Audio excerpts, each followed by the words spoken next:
All guests on ZASLOW Show 2.0 brought to us by the official beer of the program, Johnny Cuba. European roots with that Caribbean soul, a refreshing German lager in a can. Pick up a six-pack of Johnny, your local Sedanos, Presidente, Winn-Dixie, Fresco y Mas. I mean, how are you going to enjoy the Panther game tomorrow afternoon? Second to last game, you pick up a six-pack of Johnny Cuba. Make sure you always drink responsibly. And, of course, don't forget Johnny Cuba's mantra, stay tranquilo. The Panthers, a shutout 3 of their last 4 games, twice against Ottawa, last night against Columbus. They pour it on late. They win 4-0. Our pal, of course, is the great Randy Moller, Panthers TV color analyst. Randy, good to check in with you. It's been a while. How are you, my friend? Baz, good to hear your voice, and yeah, it's a pleasure to be on once again. I want to start with, we'll get to actual game stuff, but this is the dream now, right? Where we are in the golden age of Panther hockey. It's crazy that it's taken 30 years, but technically 5 straight, and I say technically because of the COVID, the bubble, that was kind of weird. Technically 5 straight years playoffs, first time ever in franchise history, and now you are capturing a generation of fans who are going to be with you forever. And you see it where every single night the building's packed. Yeah, it's been quite a turnaround over the last 3 or 4 years, especially. And, the Panthers, because of their struggles years and years ago, on the good side is they were able to draft franchise players, Ekblad, Barkov, Huberdeau, the names and that. So that's how you build your team. But it's been over the last 3 or 4 years, or since Bill Zito's taken over as the general manager, he's really filled in the slots that are needed in order to build a legitimate Stanley Cup team. Getting Gustav Forsling on waivers from Carolina. I mean, trading for Reinhart, for Montour, for acquiring a Carter Verhaeghe. I mean, all these players are now a big part of the team. Sergei Bobrovsky. Last year was Alex Lyons for a backup. Now we got Anthony Stolarz, who has the best goals against average and save percentage in the NHL. So you put that all together, and then the character players that they brought in as well to really get this team and play the right way. Paul Maurice comes in, and yes, it's all about the Stanley Cup with this Florida Panthers hockey team, from ownership, management, coaching staff, the players. That's all they talked about, Zaz, from the first day of training camp, is prepare for a long playoff run. And now we are really close, just over a week from starting that playoffs, and it's cup or bust. I mean, Randy, think about that. Okay, you've been calling games for almost 20 years now. All right, I did a couple seasons with you. I think it was maybe 2009, 2010, and you're begging the Panthers to qualify for the 8th seed every few years. You're begging for it. And now the expectation for the team is literally win the Stanley Cup. Yeah, that's the only thing missing. I mean, the Panthers have won the President's Cup a couple years ago. Last year they went to the finals, and they the injuries just caught up to them, and the Vegas Golden Knights, congratulations to them again. I mean, they well deserved. But the Panthers, and especially Zaz, over the last month, you talk to Paul Maurice, you talk to the players. It's all about the process of preparation for the playoffs. They want to go in healthy. They added depth at the trade deadline to make sure that if there is injuries, which there always are, and that they've got capable players to step into those roles. And is that a lesson from last year? Like, is that a lesson they learned in the playoffs last year? Absolutely. Yeah, they did. So the Panthers are stocked up on defense. Goaltending, they're fine. More than fine. And then on the forward with Kyle Pozo, they've got 5 fourth line players that they're really happy with, and now they're just rotating them in and out, making sure everybody stays sharp and that. So they got 5 that can play in the 3 positions on the 4th line. So there's no excuses. The way that they played, especially over the last week or so on the defensive side, my only concern, whether you can describe it as a concern, the Panthers are the most penalized team in the NHL. The reason for that is they're the most aggressive. They're the most successful forechecking team. They're the most physical team. They're the hardest team to play against in the NHL. You talk to any other team, it's really tough because they're in your face. They finish their checks. But with that aggressiveness the Panthers are prone to taking penalties. That puts pressure on your penalty killers, and usually your penalty killers are your best players like Barkov and Reinhart, Lundell, Loisterainen, to name a few. Of course, Forsling and Montour back on the fence, Ekblad as well, and that. So my hope for this team, and be a big reason why they have a long playoff run, is they still play that aggressive style that the fans love and they love to play, but they have to be disciplined. They can't be sitting in the penalty box because you're killing penalties, and it just takes away any momentum that you build up earlier in the game. We'll see if that comes true. But do the officials allow some of that stuff to slide in the playoffs? There is the style of play, the grinding, the battles along the boards, and that become more ramped up, intensified. But it's the high sticking penalty, flashing in the offensive zone, and that the Panthers know that. And I have talked to Paul Maurice and the coaching staff. I've talked to the players. It's a product of the way that they play. They play a very aggressive. They play a very intimidating style, Zaz. And with that, it's going to be penalties. But you go up against a team like Toronto, which it looks like the Panthers are going to play in the first round, or Tampa Bay with Kucherov and Stamkos. Oh boy, it can backfire on you if you're taking penalties and they're scoring power play goals. That's my only concern is they keep up that aggressiveness, but stay out of the penalty box. It's a fine line. It's a fine line, Zaz.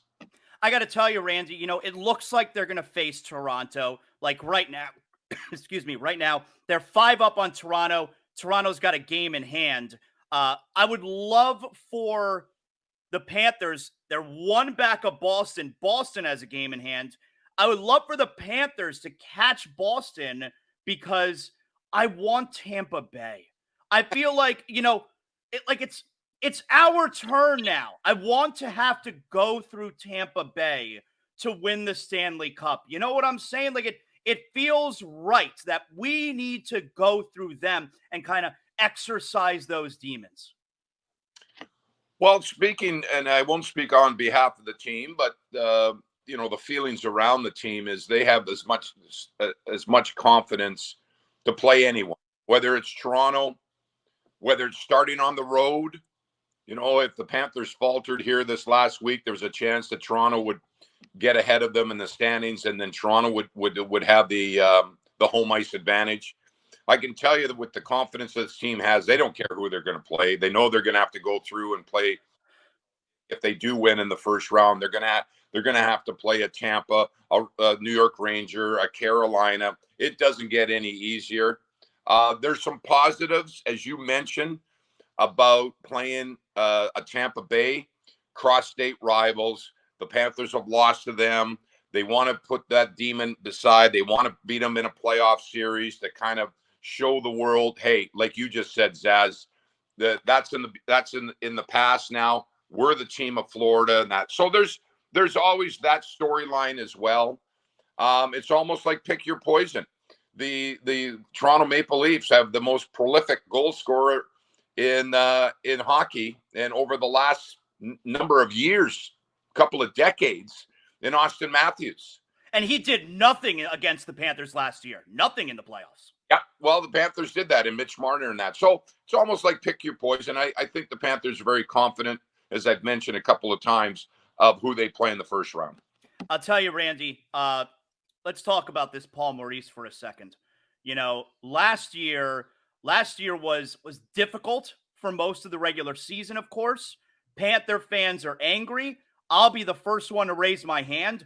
I was so angry. I wanted him out of here. I was calling him the murderer of fun, all right, the entire season. I was so angry at this Paul Maurice, and I can't be happier to tell everyone I was dead wrong. He was right. His style of play, Bill Zito for hiring him and sticking with him, he was right. Also, I have never done more of a 180 with a South Florida sports figure, be it coach or player, than I have with Paul Maurice. That's my guy, Randy. That's my guy.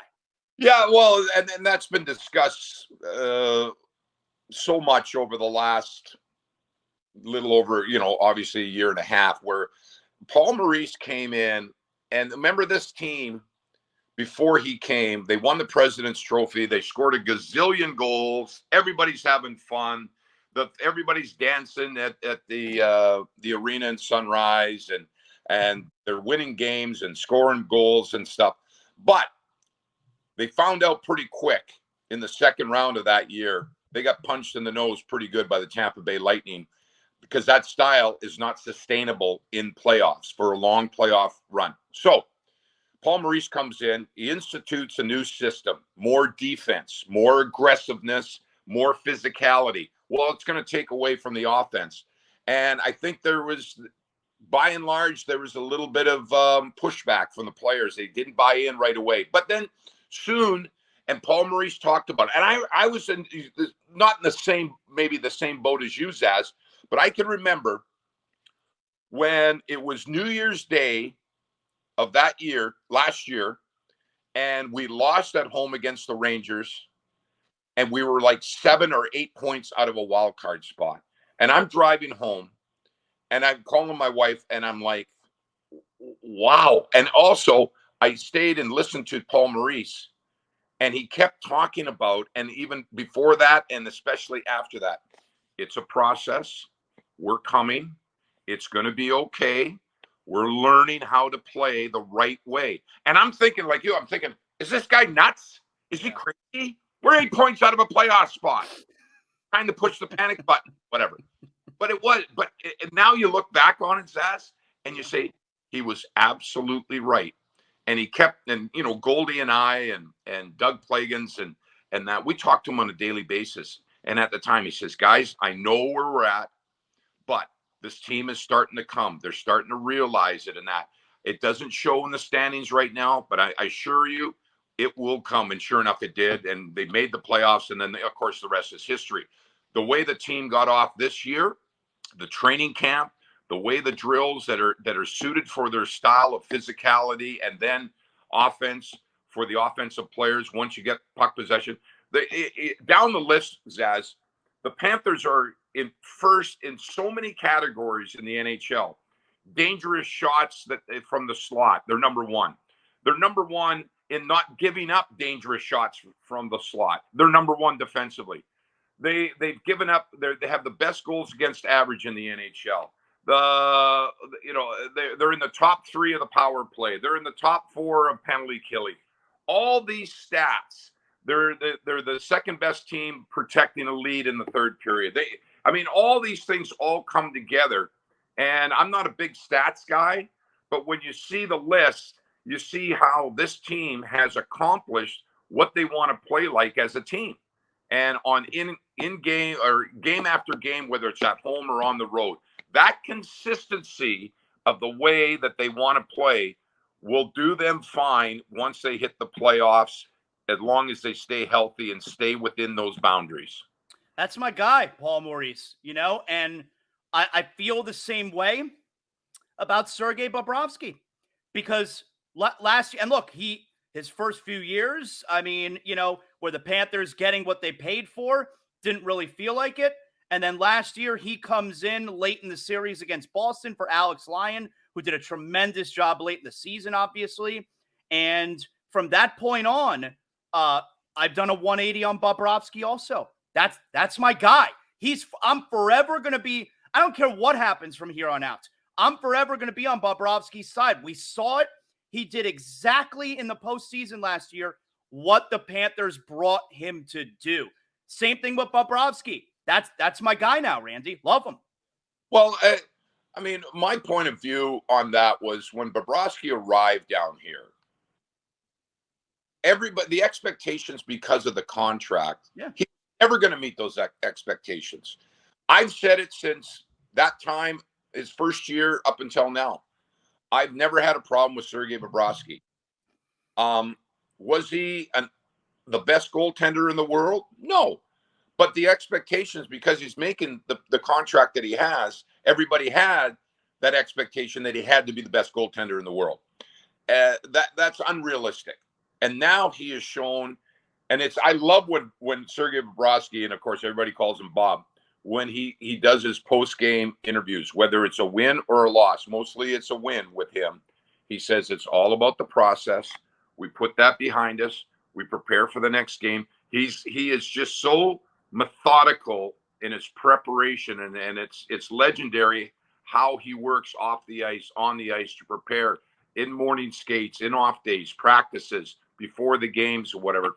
He's just a machine that just keeps going. And I'm glad that now he and Anthony Stolarz are such a fantastic pair. I was talking with Jeff Rimmer last night. Mm-hmm. And when Columbus was in town, and Jeff is going to retire at the end of the year. And I said to him, he asked about our goaltending, and they're right at the top of the league in all the categories. And excuse me, I said to him, I don't think there's been more than one game this season where after the game's over, Goldie and I maybe chit-chat in the booth or on the bus or walking out to the parking lot at home, where we said to each other, you know what? Our goaltending wasn't that good tonight. Maybe as one game. That's been it. And the games that the Panthers have lost, and it's not because of goaltending. Goaltending's not been a problem. It's been fantastic. And that's a big part of it. And Zaz, you follow all the sports. I use the example as well. In the NFL, you either have a quarterback or you don't have a quarterback. It's that position is that important. Well, the NHL now is really getting towards that NFL. Either you've got a capable first string starting goaltender with an excellent backup, or else guess what? You got a goaltending problem. And Paul Maurice was talking about it yesterday, where in the past, and because he's been around for a long time, coaches spend hours of anxiety and rolling and tossing and turning in the middle of the night trying to figure out their goaltending situation. We don't have that issue in South Florida. Panthers, their goaltending is fine. They'll be fine in the playoffs. Randy, before I let you go here, and again tomorrow, Panthers Sabres, I will be there with my son. We're looking forward to catching game number 81. Give me a little something here on Jeff Rimmer. Like you said, last night the team honored him. He's retiring. He's been with the Blue Jackets for I think 20 years now. But for the younger Panther fan, Randy, who may not remember, original Panther television voice Jeff Rimmer. I remember watching my first ever game. Jeff Rimmer, Denny Potvin, Chicago Stadium, Panthers Blackhawks. And that first year, Randy, I mean, how crazy is this? I reminded Panther fans last night on Twitter, while Jeff Rimmer is doing the Panthers, he's still the television guy for the road games for the Washington Capitals. I mean, the travel that Jeff Rimmer was doing, that's unheard of in broadcasting. Yeah, it's quite a remarkable career, and it's kind of sad, bittersweet in a way that Jeff decided this was going to be his last year. Feel fortunate that his third last game was down here. The team put together a wonderful tribute to him. Some of us had a little speech, thanking him, and that he was a great mentor, a true professional.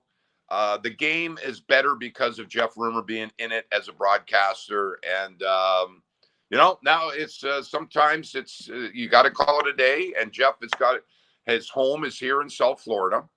And he's got two great kids and two wonderful grandkids. And he says it's time to spend more time with them. And that's what he wants to do. Randy, excellent job. It's been a great season again. You know, I'm super happy for everybody in the organization. I'm happy for Panther fans. I'm happy for myself that every night you get a great Panther game. Tomorrow, Panthers and Sabres, 5 p.m. at Amarin Bank Arena. Always love talking to you, Randy. Thanks so much for hanging out today. We'll do it again, Zaz. Thanks for having me on.